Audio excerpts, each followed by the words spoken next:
लेकिन जो परिस्थितियां बन रही हैं, जो शिकायत आपने की है, क्या कहेंगे सर? देखिए, चुनाव एक लोकतांत्रिक प्रक्रिया के अंतर्गत होना चाहिए, निष्पक्ष होना चाहिए, सरकार को प्रभावित नहीं करना चाहिए।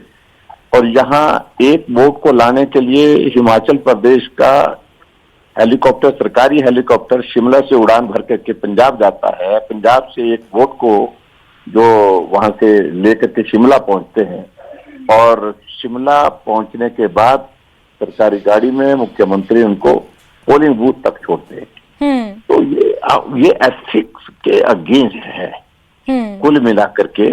और हमने election commission, government of India को कंप्लेंट की है कि इस वोट को अलहदा रखा जाए, अलग से रखा जाए, जब तक के लिए इसके बारे में कोई निर्णय नहीं होता है इलेक्शन कमीशन की ओर से, आपकी ओर से, तब तक के लिए इसको काउंटिंग में ना गिना जाए। ये हमने कंप्लेंट की है, लेकिन यहाँ ये इंसिस्ट कर रहे हैं कि नहीं, इसको गिनना है, इसको गिनना है। इस बात के लिए हम विरोध कर रहे हैं। साथ ही जयराम जी, बड़े बड़े आरोप कांग्रेस पार्टी की तरफ से आपके ऊपर लगाए जा रहे हैं। हॉर्स ट्रेडिंग का आरोप अभी मुख्यमंत्री ने लगाया, बयान दिया। तोड़ मरोड़ की कोशिश की जा रही है, खरीद फरोख्त की कोशिश की जा रही है, भाजपा विधायकों को लेकर रफू चक्कर हो गए है, इस तरह के बयानबाजी हो रही है। देखिए, मैं तो यहाँ शिमला में बैठा हूँ, अपने कार्यालय में बैठा हूँ। इन सारी बातों का कोई औचित्य नहीं, कोई अर्थ नहीं है। जब कांग्रेस की सरकार हिमाचल प्रदेश में है, कौन खरीद सकता है? और इस बात को लेकर के सबसे बड़ी बात है कि मुख्यमंत्री के प्रति अविश्वास का माहौल क्यों खड़ा हुआ, इसके लिए कौन दोषी है? अगर अपनी नाकामी है, इस नाकामी को स्वीकार करना चाहिए। इनका तो बहुमत है, 40 है इनके, यहाँ तो ऐसी परिस्थिति ही नहीं होनी चाहिए, लेकिन ये परिस्थिति हुई है तो उनको स्वीकार करना चाहिए कि उनके नेतृत्व में जो विधायक हैं वो खुश नहीं है, नाराज है, और उनका नेतृत्व जो है विधायकों ने नकारा है।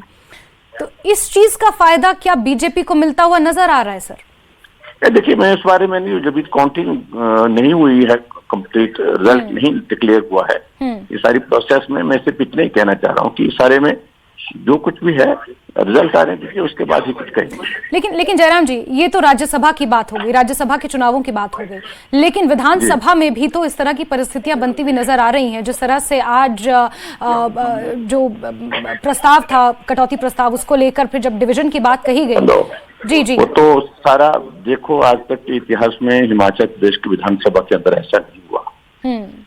और फाइनेंशियल बिल जब भी होता है, उस पर अगर वॉइस वोट से क्लैरिफिकेशन नहीं, वो स्पष्टता नहीं आती है, तो डिवीजन मांगा जाता है। जब हमने डिवीजन मांगा तो डिवीजन देने के बजाय हौसिया जंग कर दी है जी। तो ये बहुत दुर्भाग्यपूर्ण है, और मैं समझता हूँ कि सरकार धक्के से चला रही है सारी व्यवस्थाओं को, अन्यथा मैंडेट खो चुके हैं। मैंडेट खो चुके हैं जयराम जी, यही आपका एक बड़ा बयान था जो सुबह से चल रहा है कि मैंडेट खो चुके हैं। तो क्या ऐसे में बतौर विपक्ष के नेता आप ये मांग करेंगे फ्लोर टेस्ट की? इस तरह का कोई इरादा है आगे? नहीं, देखो, हमने इस बात के लिए जरूर सोचा है कि कल बजट पर वोट होगा, और उस वोट में इस बात को सुनिश्चित किया जाए कि वहां पर डिवीजन होना चाहिए, वोट का डिवीजन होना चाहिए, और उसके बाद ही निर्णय हो।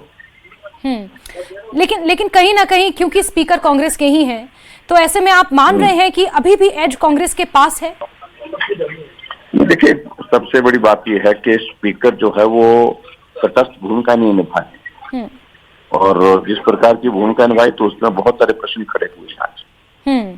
और 2 बार एडजॉर्न करना जी, और बिना वजह के कल तक एडजॉर्न करना, और उसके बाद फिर जब हम स्पीकर से मिलने जाते हैं, मार्शल वहां पर रास्ते में खड़े कर देना, मिलने के लिए मना कर देना जी, और मार्शल के माध्यम से हमारे विधायकों के ऊपर जो है मैन हैंडलिंग हुई।